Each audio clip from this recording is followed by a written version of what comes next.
It's not motorcycle related. Hey, welcome back to the JK Moto Entertainment channel. Welcome back once again to Stable B, our favorite place. Tonight we are here to introduce a new friend in the stable, we'll call it. I don't know if you guys can quite tell from your angle that you're at there, but this here is a 2015, I believe, let me check. Yep, July 15, 2015 Yamaha R1. And tonight we're gonna talk about its past, its present, and its future, and what it is doing here in Stable B and what it will be doing here in Stable B, and how hopefully eventually maybe one day we'll get it out of Stable B and moving forward to somewhere else. So stick around for the video. Let's get into this wonderful, used to be beautiful Yamaha R1.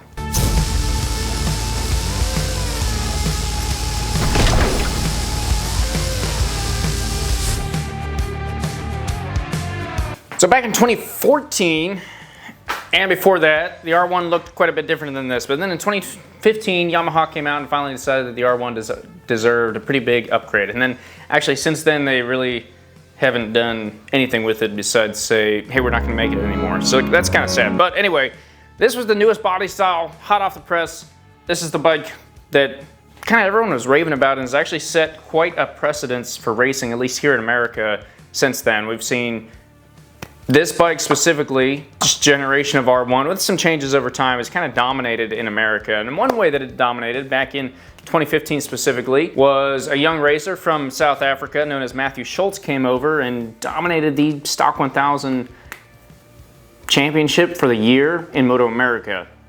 And one of the places that he raced that year was at Road America, which is actually where this motorcycle originally came from. We'll show a quick little picture of that right here. Since or after that, I'm actually not sure, and without doing some like massive phone call and everything else, I can't nail down for sure whether or not that bike stayed in his hands through the rest of that season, but it definitely got different fairings if not. But to prove the fact that it was in fact Matthew Schultz's bike, we still have the same fairings that you'll see in that picture.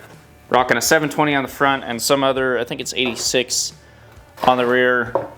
And there's still a sweet little Moto America stamp here on the corner and a bunch of other stuff that kind of shows that that is in fact the same bike.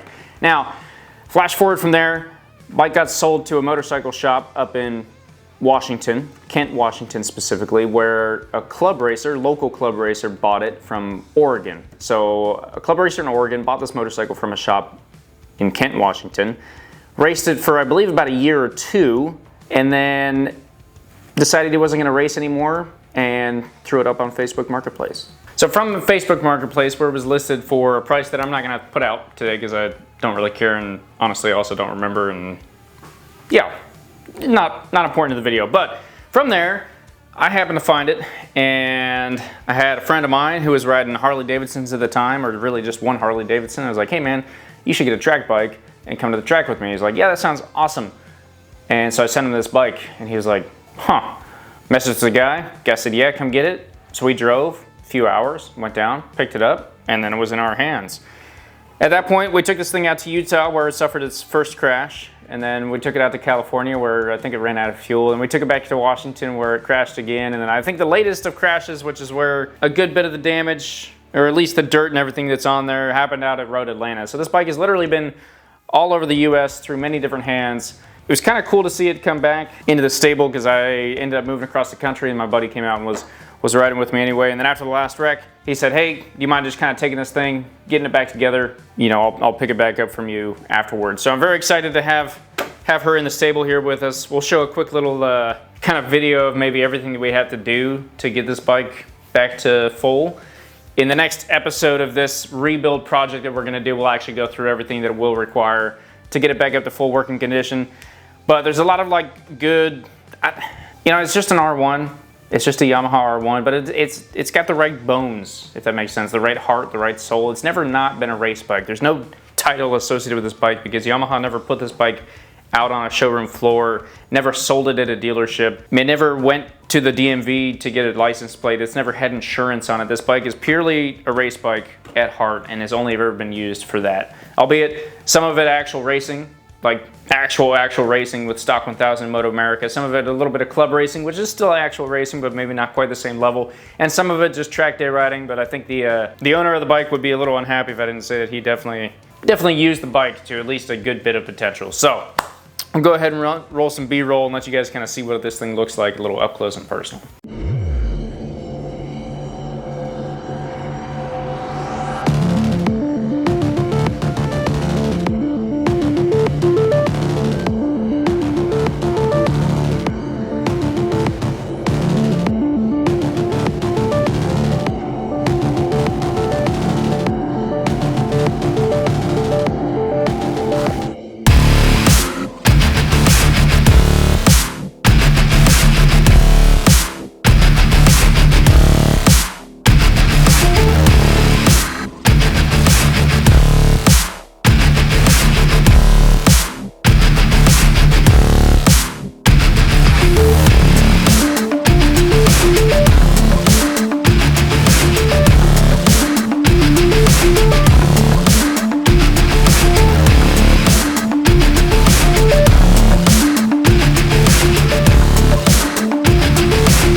Anyway, so as you can probably tell, hopefully from that video, it was a pretty bike back in its day, and it'll be a pretty bike again.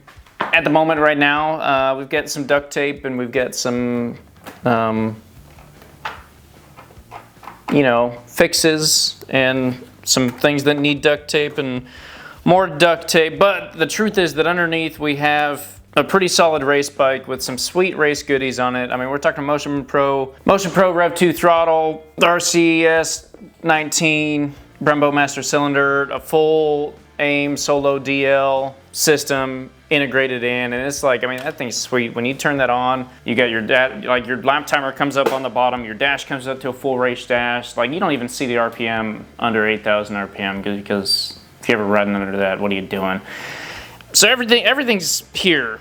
You got the Dynajet quick shifter ready to go on it. Like, everything's there. I think maybe, I don't know if that Olin steering damper came stock or not, but anyway, what's important is that over the next few weeks we'll be tearing into it, get it all torn down to where we can actually figure out what parts are missing besides the obvious ones that we're seeing right now. We'll get all those parts accumulated, we'll get them put back on, and we'll get some new fairings put on. We'll keep the Matthew Schultz ones for kind of keeping behind. We'll get this bike back on the racetrack where it belongs, because any bike that like starts its life as a race bike deserves to be back out there racing, or at least on the racetrack again. And obviously with it not having a sweet little VIN stamp right here, not much else for it to be doing. But if you're curious, you want to see this thing race, go check out Moto America at Road America in 2016, because that is where Matthew Schultz rode his first race on Stock 1000 in Moto America, and it was in fact on this motorcycle. So obviously a few things have been changed out since then. I know for a fact I watched these clip-ons get changed out because the other ones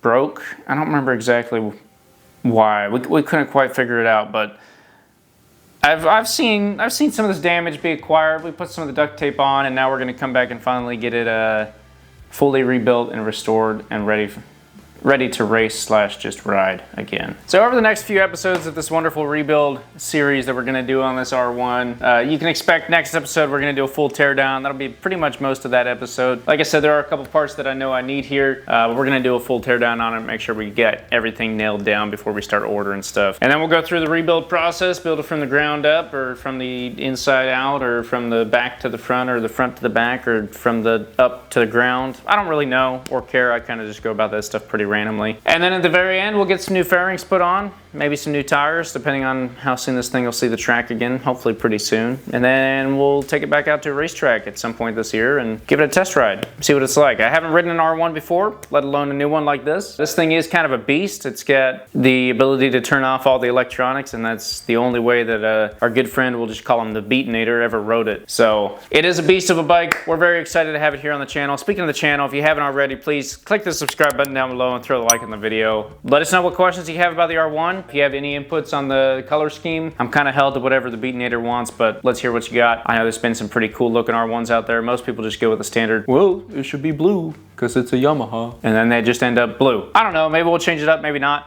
We do have a blue tank that we kind of have to watch out for, but there's a little bit of damage there, so maybe we'll put some vinyl on the top of that too. We'll see. Anyway, thanks for being here. Thanks for watching. Stick around. Be a playlist for this rebuild. If you're coming in and you see this is from like months ago, go ahead and click the playlist and go watch all the videos because it'll be well worth it to see this thing get back out on track in its full glory. Thanks for watching. We'll see you guys in the next video.